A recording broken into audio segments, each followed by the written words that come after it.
Hey, what's going on, everybody? Welcome back to the channel. Today on this episode, I'm going to be answering a question that I've been getting from a viewer, Rob. Shout out to Rob. I've been getting this question from him for a long time. I've answered some of his questions in videos before, but I haven't been avoiding this topic, but I just haven't had the opportunity to really think about bank fishing that much. I don't get to go bank fishing all that much, but we need to talk about bank fishing techniques more because I really want to cater to those of you that really don't get out on the boat very often, and you are fishing from the bank. So today what we're going to be doing, because Rob's always been asking me to do videos on great bank fishing baits for Florida anglers, but we're going to broaden the spectrum just a little bit.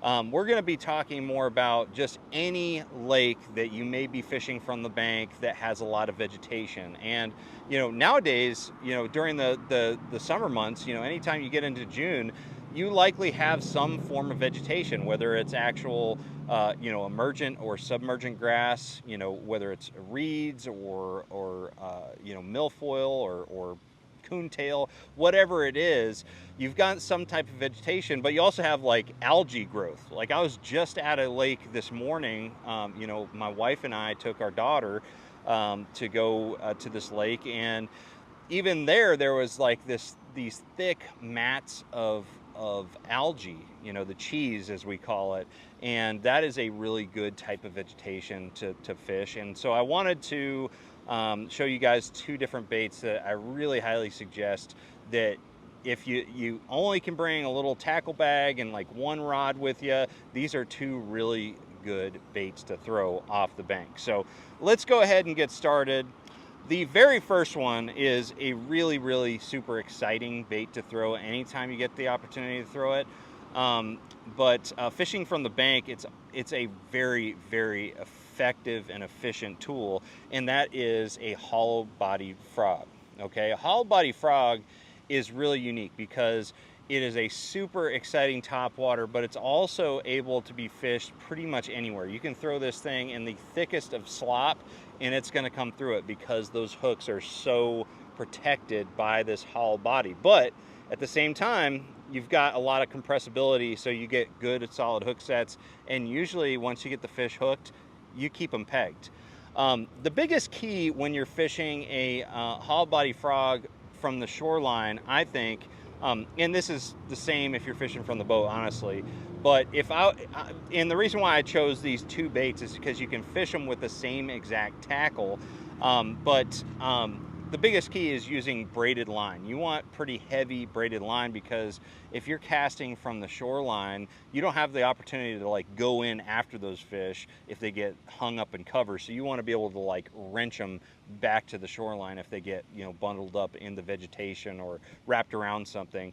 So heavy braided line, at least 50-pound test is what I'm going to suggest.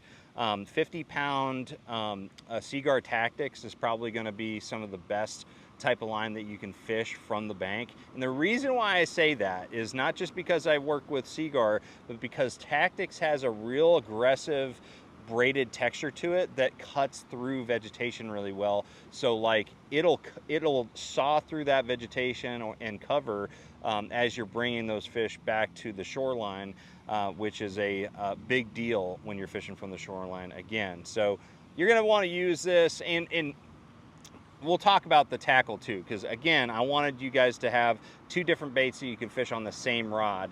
So we talked about the line, 50-pound test, Tactics braid, or even up to 65-pound. And then the rod that you're going to use, you can get away with a 7.3 medium heavy rod or something in that range as far as length range. But I would really suggest maybe even going up to a like a 7.3 heavy power rod. So like the 7.3 heavy action Versa series rod is a really good one, and then use some high-speed gear ratio reel with both of these. So fairly stiff rod if you're fishing around vegetation. That should be pretty standard. That's going to help you get through that stuff very well.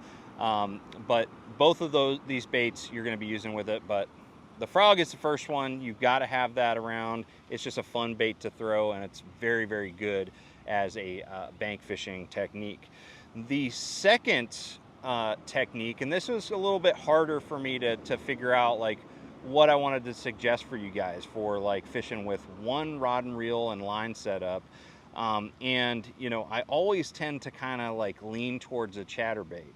But from fishing from shore, a chatterbait is kind of problematic because it can snag more. It is really good around submergent grass, but it's not great if you're like pulling it over like lily pads or emergent emergent vegetation or dense like cheese, like we were talking about, that algae that forms on the surface.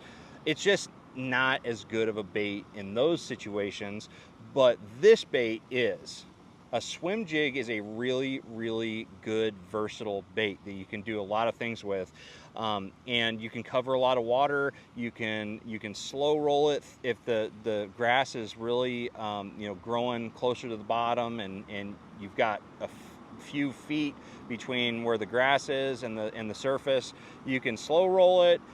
You can work it through the thickest of emergent grass, like if you have some Kissimmee grass or maiden cane or something like that, you can work it through that, through lily pads, all different types of stuff. I really like to work it with a bait like this, a trailer like this. This is the Z-Man Goat.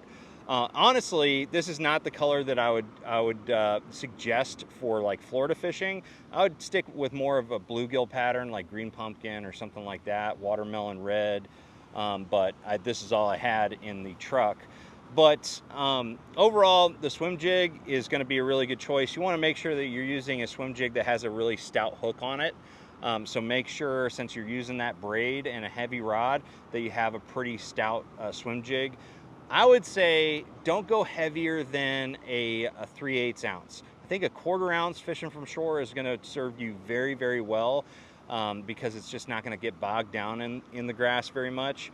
And another great thing about the swim jig is you can fish it on the surface really fast. You can fish it below the surface, but you don't even have to just swim it either. It can be a really good overall jig for flipping and pitching around like isolated pieces of wood and stuff that you come along, you know, on the shoreline, if you have that sort of cover. So you don't have to swim it. You can actually fish it like a traditional jig, more of a bottom bouncing technique. It may not be the best jig design for that, but if you're just carrying stuff in your pocket or something, you don't need to be carrying around all different types of jig designs. So anyways, guys, those are two baits that you really need to consider having if you have a bait caster setup with heavy braided main line, something in the 50 to 65 pound range. This is a really good you know, mix of baits to be able to go out to any lake, fish from the shore, and fish it through vegetation. So these are my bets right here. So thank you guys very much for watching. Thank you, Rob, for the question. I'm sorry it took me so long to get to it. I'll get to more bank fishing tactics for sure. But other than that, if you guys have any questions at all, drop a comment below. Check out the links in the description below for these products that I talked about today. And other than that, I'm going to see you out on the water. Make sure you trust the process.